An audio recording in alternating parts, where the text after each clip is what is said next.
Hey there guys, Smudge223 back again.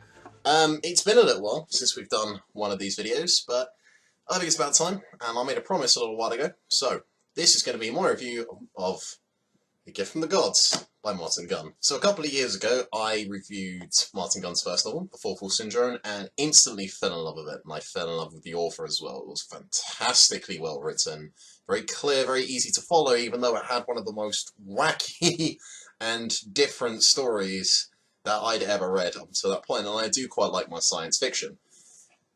This story, A Gift from the Gods, challenges that title for one of the most outlandish stories. And when I say outlandish, I do mean outlandish. I mean, get a load of this. Let me just list off all the various things that are actually playing a key role in this. So this story involves aliens, gods, Egyptian gods to be precise, dinosaurs, Nazis, CIA, the Mafia, and to top it all off, Adolf Hitler himself.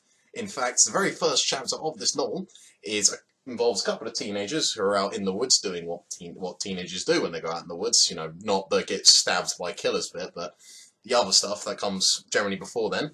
And there's a big old explosion, and Adolf Hitler just kind of pops out of a pod, of a little machine, and a bunch of dudes in black SUVs roll up, and Hitler jumps in, and off he goes. And when that's how your book begins, you know you're going to be in for a wild ride.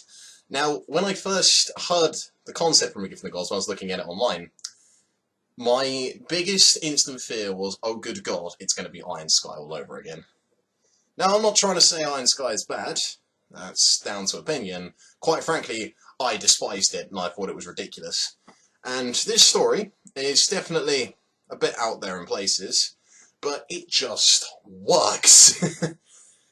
It's compelling and fantastic. This man on the front, whose name is Gustav von Brandt, because again, we're keeping with the trends of names that are difficult to say, is fantastic, and it kind of seems to not suffer from, but has a similar effect to the first time you watch Terminator. Arnold Schwarzenegger walks into a room with a machine gun and starts hosing down police officers, and it's absolutely brutal and disgusting, and you shouldn't enjoy it, but you kind of do. And every time Von Brandt came onto page, you just knew he was going to do something really, really nasty. And, oh, I just fell in love with this character, and there are very, very few people, very, very few villains in fiction who are not only believable, but also justified in what they do, and there are even fewer who are believable, justified, and you actually like. The only other one I can name, well, the only other two I can name would be Hannibal Lecter and the Terminator. And this guy. This guy is up there. Von Brandt alone would make this story worth a read, just for the sheer brutality of the stuff that he does. And we spend a little bit of time with him and his backstory, and it's just it's tragic and horrible, and you feel so much for this man who is a bloodthirsty Nazi serial killer. Yes, no, really, he is. As for the involvement of the aliens, the Mafia, and the CIA, I can't really talk about that. It's going too much into spoiler territory. What I can talk about a little bit is the gods do play a small role. They're in it quite near the beginning and kind of end up setting the scene for everything that happens later on. And then they pop up again to end the novel. A Gift from the Gods as a story is very self-contained. It starts its storyline, runs it through to its course, and ends. But it does jump around a lot, kind of similarly to the Fourfold Syndrome did, except this time we're going through different time zones. We're going from the 1980s to the 1930s, through the 40s, to the 80s again. So you kind of know how the story's going to end. But it's not so much about what happens, but it's more about how they get there. And oh boy, just absolute fantastic story writing. So now I've rambled on for a few minutes about how much I just love this story. I really do. I loved it to bits.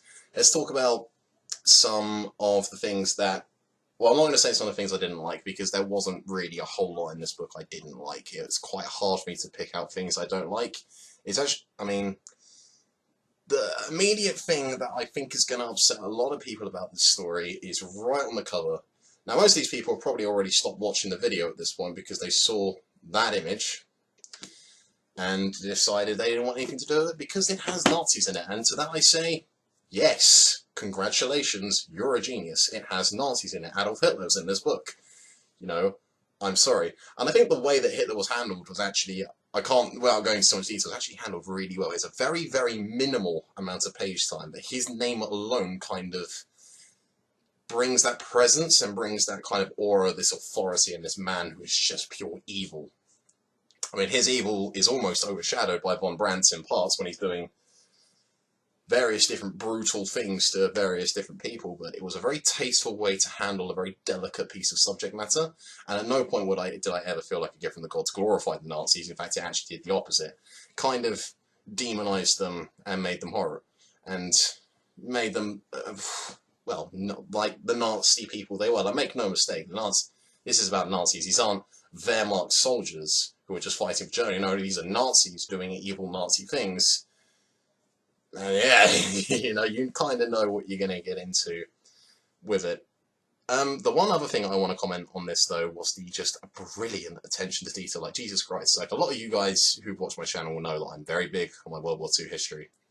I know what guns the SS used. I know what cars they were driving, and I know when they drove them and when they had them. And good God, the attention to detail is fantastic.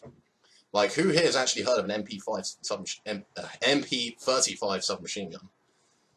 Like, even I had to even go and Google that one. That was something new to me, but it's right, and all the dates and everything that happens is correct. And the scariest thing about the story is it could feasibly work within the timeline for, you know, our recent history. There's only one scene, in fact, kind of about midway through the story, which contradicts the actual world events, and it was just so beautiful to see such perfect and amazing attention to detail, and I thoroughly enjoyed it.